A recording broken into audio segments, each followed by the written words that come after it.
পূর্বেও আমরা মার খেয়েছি, 5ই আগস্টের পরেও কিন্তু কোনো পরিবর্তন হয়নি। গুটি কয়েক ছাত্র বিভিন্ন নেতাদের, বিভিন্ন অন্যান্য দলের বিভিন্ন নেতৃবৃন্দের বিভিন্ন ধরনের উন্নয়ন হলেও আমরা কিন্তু আগেও রাজপথে সময় দিয়েছি, এখনও রাজপথে সময় দিতে হচ্ছে।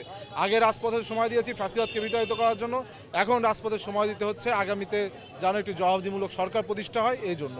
কিন্তু আপনি দেখুন কত অত্যন্ত দুর্ভাগ্যের বিষয় যে গত কয়েকদিন আগে এই ক্যাম্পাসের অভ্যন্তরে সাম্যকে হত্যাকাণ্ডের শিকার হতে হলো, এরপর প্রাইভেট ছাত্রনেতা পারভেজকে হত্যাকাণ্ডের শিকার হতে হলো, আজকে জুবায়েতকে আপনার হত্যাকাণ্ডের শিকার হতে হলো। এটা দ্বারা আমরা একটি বিষয় পর্যালোচনা করছি, সেটা হচ্ছে ইন্টারিম গভর্নমেন্টের যেই নিরাপত্তার চাদরে সারা বাংলাদেশকে ঢেকে রাখার কথা ছিল, সেটা থেকে তারা ব্যর্থ হচ্ছে।